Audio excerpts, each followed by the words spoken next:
জুলুম অবিচার, থাকবে না অনাচার দুর্নীতি কদাচার, থাকবে না অনাচার দুর্নীতি কদাচার, সকলেই শান্তিতে থাকবে। সেদিন সবাই খোদাই বিধান পে দুঃখ বেদনা ভুলবে।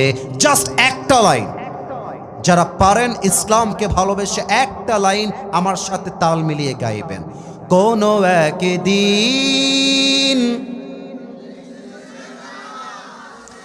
কালেমার পতাকা দুলবে, সেদিন সবাই খোদাই বিধান পে দুঃখ বেদনা ভুলবে। ঠিক কিনা বলেন? ইসলামের বিজয় যখন হওয়া ভাব, কাফেরদের গায়ের মধ্যে জ্বালা পোড়া শুরু হয়ে গেল, কাফেররা জ্বলতে লাগলো, হিংসা করতে শুরু করলো। এবার কাফেররা মিলে প্ল্যান করলো, ইসলামের বিজয়কে যদি রুখতে হয় মদিনায় গিয়ে অ্যাটাক করতে হবে। মদিনার মুসলমানদেরকে হত্যা করলে মুসলমানদের বিজয়টা সঙ্গে সঙ্গে আটকে যাবে। কাফেররা প্ল্যান করে সবাই মিলে মদিনায় আক্রমণ করতে রওনা হয়ে গেল। নবীজির কানে আল্লাহ রাব্বুল আলামিন সংবাদ পৌঁছায় দিলেন, আগামী 6 দিনের মধ্যে মদিনায় কাফেররা অ্যাটাক করতে আসছে।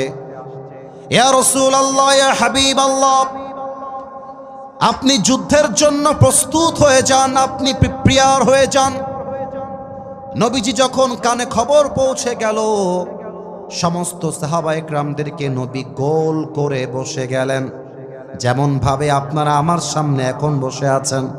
নবীজি দাঁড়িয়ে গিয়েছে, ডাক দিয়ে বলছে, সাহাবায়ে কেরাম শোনো, কাফেররা মদিনায় অ্যাটাক করতে চায়, how can we defence attack on them? আমরা এই আঘাতকে প্রতিহত করব কেমন করে? তোমাদের মাঝে যার মাথায় যে বুদ্ধি আছে আমাকে সেই বুদ্ধিগুলো শেয়ার করো। এবার সব সাহাবী এক একজন এক একটা বুদ্ধি দেয়, এইটা করেন, ওইটা করেন, সেইটা করেন। কিন্তু একজন সাহাবী, তার নাম হলো সালমান ফারসি রাদিয়াল্লাহু তাআলা আনহু, ডাক দিয়ে বলছে, ইয়া রাসূলুল্লাহ, ইয়া হাবিবাল্লাহ, আমার মাথায় একটা চমৎকার বুদ্ধি আছে, আমার চোখে চোখ রাখেন, আমার চোখে চোখ রাখেন। নবী হে, মদিনা এমন একটা শহর, মদিনার 3 দিকে 3টা দেওয়াল আছে, কেউ যদি আসতে চায় একটা রাস্তা খোলা আছে।